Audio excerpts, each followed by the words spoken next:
General stores, tea house and vada pav centre, automobiles, collection, constructions, Nehru Nagar, Vijapur road, Solapur. आमदार Pravin Darekar on Uddhav Thackeray. Uddhav Thackeray त्यांचा पक्ष रस्त्यावर आलाय याची त्यांना विस्मृती झाली आहे. रस्त्यावरचे कार्यकर्ते जनतेला भेटला असता तर आज भक्कमपणे आदरणीय बाळासाहेबांनी कष्टाने उभी केलेली शिवसेना आपल्याला टिकवता आली असती. पंतप्रधान नरेंद्र मोदींवर प्रेम करणारी लोक अंधभक्त आहे असं म्हणता. तुम्हाला ते अंधभक्त वाटतायत, परंतु त्यांच्या श्रद्धा मोदींच्या प्रती आहेत. पंतप्रधान नरेंद्र मोदी हे देशाला विकासाकडे, प्रगतीकडे नेत आहेत. बाळासाहेबांवर त्यांची श्रद्धा होती. अंधभक्त किंवा अंधश्रद्धा म्हणून राज्याचा शिवसैनिक सर्वसामान्य माणूस नव्हता. त्यामुळे अंधभक्त, अंधश्रद्धा आणि श्रद्धा यातील फरक उद्धव ठाकरेंना दुर्दैवाने कळत नाही. तोडा फोडा आणि राज्य करा अशा प्रकारचे बोलत असताना 2.5 वर्षाच्या काळात देवेंद्र फडणवीस यांच्यासह माझ्यावर आपण सरकारच्या माध्यमातून काय काय कांड केले हे महाराष्ट्रातील जनतेला माहीत आहे. सत्तेचा दुरुपयोग करण्याचा आणि भाजपच्या नेत्यांनाही अडचणीत आणण्याचा प्रयत्न केला हे उद्धव ठाकरे विसरले. पंतप्रधान मोदी जुमलेबाज आहेत की त्यांच्या गॅरंटीवर देशवासियांचा विश्वास आहे. घोडा मैदान आता लांब नाही, येणाऱ्या लोकसभेत दिसून येणार आहे. जो शब्द या देशातील सर्वसामान्य माणसाने दिला तो मोदींनी पूर्ण केला. गरिबांच्या कल्याणासाठी गरीब कल्याण अन्नधान्य योजना आणली. आज एकही गरीब उपाशी राहत नाही. महिलांसाठी अनेक प्रकारच्या योजना आणल्या. शेतकरी, युवा आणि महिला वर्गाची विशेष काळजी घेणारे पंतप्रधान आहेत. जुमलेबाज नाहीत. केंद्र राज्याकडून शेतकऱ्यांना 6,6 हजार रुपये खात्यात जात आहेत. शेतकऱ्यांना दिलासा दिला गेलाय. उद्धव ठाकरे वैफल्यग्रस्त झालेत. त्यांनी केवळ टीका टिप्पण्या करण्यापेक्षा पक्ष संघटन मजबूत करा. आलेल्या निवडणुकीत सामोरे जाण्यासाठी रचना उभी करा. केवळ भाषणे देऊन भावनिक होऊन निवडणुका जिंकता येत नाहीत. पंतप्रधान नरेंद्र मोदी, केंद्रीय मंत्री अमित शहा, राष्ट्रीय अध्यक्ष JP नड्डा, राज्यातील नेते देवेंद्र फडणवीस दिवस रात्र विकासासाठी झगडत आहेत. अशावेळी केवळ तुमचे भाषण, 4 शिव्या घालणे, भावनिक वातावरण करून तुम्हाला तग धरता येणार नाही. आज एका कार्यक्रमाच्या निमित्तानं आंबवडे या ठिकाणी आलो होतो आणि या निमित्तानं बरेच दिवस पत्रकार बांधवांशी संवाद झाला नव्हता. कारण शेवटी आपल्याला भेटल्यावर या तालुक्यातील, जिल्ह्यातील काही घडामोडी समजतात. काही विकासाच्या संदर्भात मार्गदर्शक सूचनाही आपल्या त्या ठिकाणी मिळत असतात. म्हणून आवर्जून आज या ठिकाणी आपल्याला भेटतोय आणि मी आलो की राजकारणाचे विषय येणार. सकाळीच उद्धव ठाकरे साहेबांनी त्या ठिकाणी वक्तव्य केलं की आम्ही रस्त्यावरच्या जनतेला त्या ठिकाणी भेटत आहोत. आम्ही अंधभक्त नाही. खरं म्हणजे उद्धव ठाकरे त्यांचा पक्ष रस्त्यावर आलेला आहे याची त्यांना कदाचित विस्मृती झालेली आहे. जर रस्त्यावरच्या कार्यकर्त्यांना, रस्त्यावरच्या जनतेला भेटला असतात तर कदाचित आज त्या ठिकाणी भक्कमपणे आदरणीय बाळासाहेबांनी कष्टाने उभी केलेली शिवसेना आपल्याला टिकवता आली असती. मोदी साहेबांवर प्रेम करणारी लोक अंधभक्त आहे म्हणता. तुम्हाला ते अंधभक्त वाटतात, परंतु त्यांच्या श्रद्धा मोदी साहेबांच्या प्रती आहेत. कारण मोदी साहेबांनी आज देशाला विकासाकडे, प्रगतीकडे नेतायत.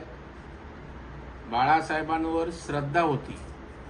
अंधभक्त किंवा अंधश्रद्धा म्हणून राज्यातला शिवसैनिक किंवा सर्वसामान्य माणूस नव्हता. त्याच्यामुळे अंधभक्त, अंधश्रद्धा आणि श्रद्धा यातला फरक उद्धव ठाकरेंना दुर्दैवानं समजत नसावा. तोडा फोडा आणि राज्य करा अशा प्रकारचं बोलत असताना 2.5 वर्षाच्या कालावधीमध्ये माझ्यासहित, देवेंद्रजींसहित आपण काय काय कांड त्या ठिकाणी सरकारच्या माध्यमातून केलीत हे महाराष्ट्रातील जनतेला त्या ठिकाणी माहीत आहे. आणि त्याच्यामुळे सत्तेचा दुरुपयोग करण्याचा आणि भारतीय जनता पार्टीच्या नेत्यांना सुद्धा अडचणीत आणण्याचा आपण प्रयत्न केला हे आपण विसरलेला आहात आणि त्याच्यामुळे जुमलेबाज शब्दाचा अर्थ बदलून आता गॅरंटी नामकरणाचा उल्लेख करत त्यांनी केला. परंतु मला वाटतं मोदी साहेब जुमलेबाज आहेत की मोदींच्या गॅरंटीवर देशवासियांचा विश्वास आहे. घोडा मैदान आता लांब नाही, येणाऱ्या लोकसभेत त्या ठिकाणी दिसून येणार आहे. जो शब्द या देशातल्या सर्वसामान्य माणसांसाठी दिला तो मोदी साहेबांनी कंप्लीट केला. गरिबांच्या कल्याणासाठी गरीब कल्याण योजना, अन्नधान्य योजना आणली. आज एकही गरीब उपवासी त्या ठिकाणी मरू शकत नाहीये. त्याला अन्नधान्य मिळतंय. महिलांसाठी अनेक प्रकारच्या योजना आणल्यात. आयुष्यमान भारत सारखी योजना आणून आपल्याला आपलं जीवन सुरक्षित करण्याचं काम त्यांनी केलेलं आहे. शेतकरी युवा वर्गाची विशेष आणि महिला वर्गाची काळजी घेणारे पंतप्रधान आहेत, जुमलेबाज नाहीत. शेतकऱ्यांसाठी 6,000 रुपये त्यांच्या अकाउंटमध्ये जाणं असेल. राज्य सरकारचे 6,000 कधी नव्हे एवढा दिलासा शेतकऱ्यांना त्या ठिकाणी दिला गेलेला आहे.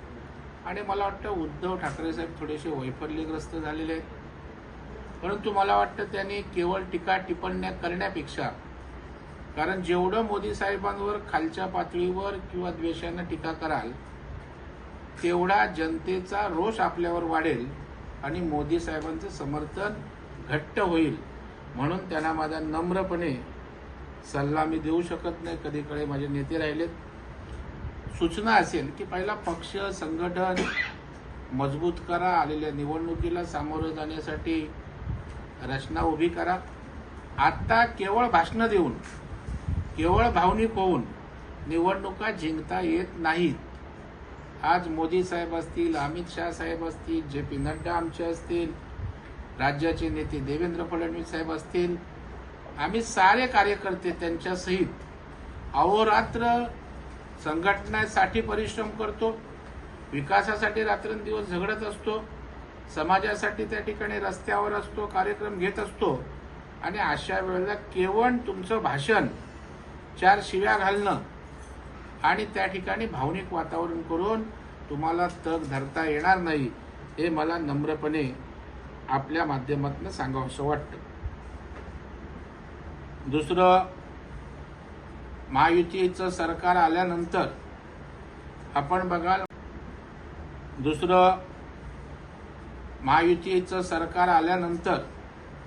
आपण बघाल महाराष्ट्राला एका वेगळ्या पद्धतीनं विकासाच्या कामांमध्ये गती मिळते.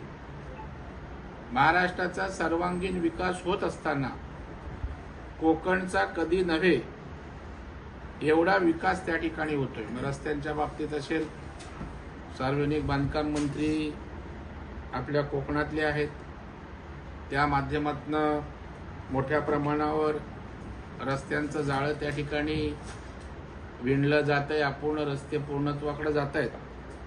कोस्टल रोडचं कामही मोठ्या प्रमाणावर सुरू आहे. मुंबई गोवा हायवेचा काही पॅच बाकी आहे, तेही काम त्या ठिकाणी पूर्णत्वास गेलंय. पर्यटन मंत्र्यांच्या माध्यमातून महिलांसाठी विशेष 15 लाखापर्यंत त्या ठिकाणी त्यांना सवलती देण्याच्या कर्ज योजना त्या ठिकाणी आणले आणि त्यामुळे कोकणातल्या टुरिझमला पण चालना देण्याचा त्या ठिकाणी प्रयत्न आहे.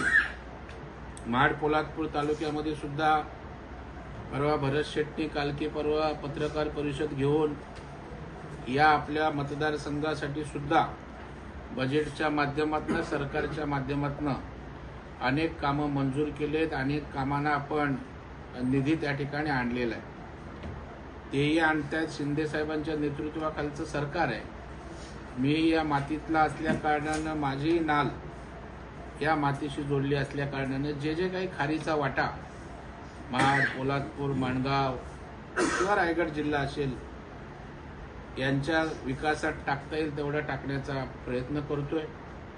जशी आपल्याला कल्पना आहे की 200 खाटांचं मोठं हॉस्पिटल आज अंतिम टप्प्यात आहे. चीफ सेक्रेटरीच्या अध्यक्षतेखाली जी हायपॉवर कमिटी असते ते आता टेंडर प्रोसेसला मान्यता देऊन तेही काम त्या ठिकाणी मार्गस्थ होईल. पोलादपूरला तालुका क्रीडा भवन यावं म्हणून त्या ठिकाणी मागणी केली. क्रीडा मंत्र्यांनी तशा प्रकारच्या 2-3 जागा शोधण्याचे आदेश दिलेत. जिल्हाधिकाऱ्यांनी तसा अहवालही लवकरात लवकर पाठवायला मी सांगितलं होतं. तोही सरकारकडे जाईल आणि त्याच्यामुळे आपल्या ग्रामीण खेड्यातल्या लोकांना ते एक व्यासपीठ क्रीडा भवनच्या माध्यमातून क्रीडापटूंना उपलब्ध होईल. कारण माझं नेहमी म्हणणं राहिलंय की आपल्याकडे खेड्यापाड्यात अत्यंत उत्तम विद्यार्थी मुलं आहेत.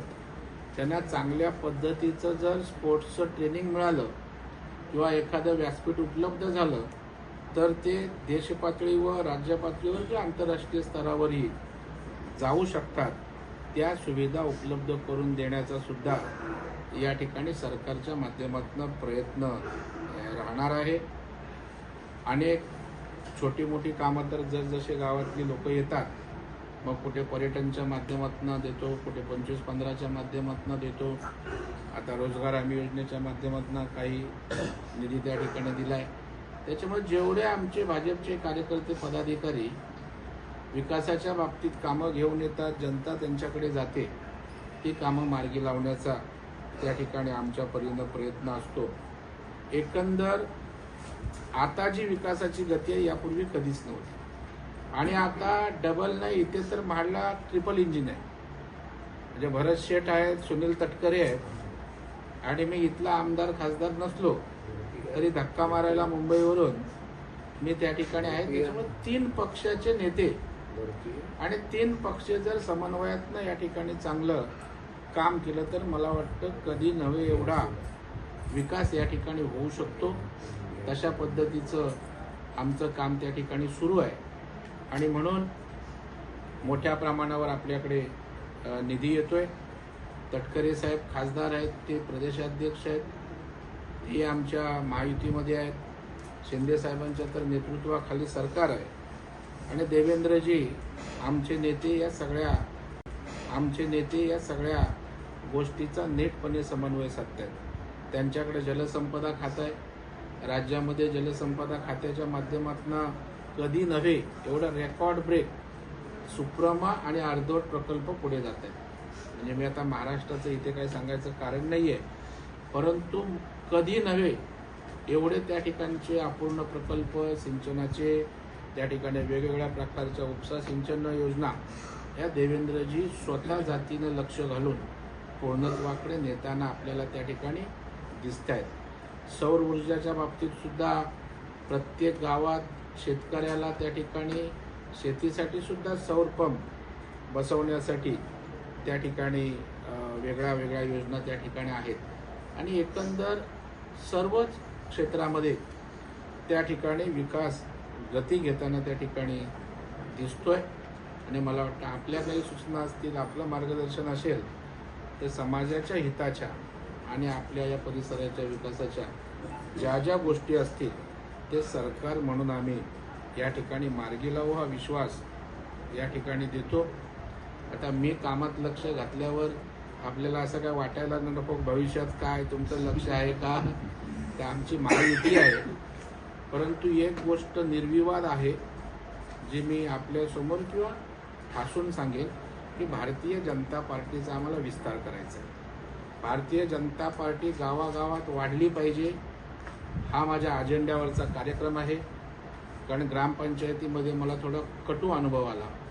आमचे पदाधिकारी बोलत राहिले, आम्हाला वाटलं त्या ठिकाणी युती होईल आणि म्हणून अनेक ग्रामपंचायत आम्ही लढवू शकलो नाही. परंतु येणाऱ्या सर्व निवडणुका, जिल्हा परिषद असेल, ग्रामपंचायत असेल, नगरपालिका असेल, भारतीय जनता पार्टी ताकदीनं त्या ठिकाणी महायुतीत लढेल. आणि म्हणून लढत असताना भारतीय जनता पार्टीची पण ताकद कशी वाढेल जेणेकरून महायुतीमध्ये आमचीही लोक सन्मानाने त्या ठिकाणी जातील याची निश्चितच मी येणाऱ्या काळात काळजी घेणार आहे. हेही आपल्या माध्यमातून या ठिकाणी सांगू इच्छितो. म्हणून आज मी कार्यकर्त्यांच्या लग्नाला जातोय, जेवढा वेळ असेल तेवढा सुखदुःखात येण्याचा प्रयत्न करतोय. आता मला रोज हे शक्य नाही, आपल्यालाही कल्पना आहे. राज्यावर फिरावं लागतं, सहकाराचा व्याप आहे, बँकेचा व्याप आहे, विधिमंडळातला पक्षाचा गटनेता म्हणून जबाबदारी आहे आणि त्याच्यामुळे स्वाभाविकपणे पक्षाचाही मोठ्या जबाबदाऱ्या असल्या कारणानं जेवढा वेळ त्यातून काढून देता येईल तेवढा भविष्यामध्ये आपल्या महाड, पोलादपूर आणि रायगड जिल्ह्यामध्ये त्या ठिकाणी निश्चितपणे देणार आहे. कारण बरेच वर्ष जिल्हा असेल, आपले तालुका असेल, ज्या पद्धतीनं सर्वांगीण विकसित व्हायला पाहिजे त्या प्रमाणात नाही, आता योग्य वेळ आहे. कारण शिंदे साहेबांनी कोकणाविषयी आस्था आहे, देवेंद्रजींच्या तर मी जवळ कार्यकर्ता असल्यामुळे काही गोष्टी मी अगदी आग्रहानं आपल्या कोकणासाठी, आपल्या जिल्ह्यासाठी मांडू शकतो, मागू शकतो. त्याचबरोबर राष्ट्रवादीचे अजितदादा ज्यांना ही विकासाची भूक आहे, प्रशासन चांगलं चालवणार आहे, त्याच्यामुळे वरचे नेते भक्कम आहेत.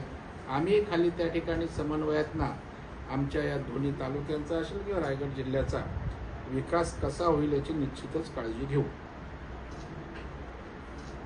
आता विचारा तुम्हाला काय विचारायचं असेल. Paras mobile accessories and electronics, mobile व टीव्ही रिपेरी, मोबाईल व सर्व डिश रिचार्ज.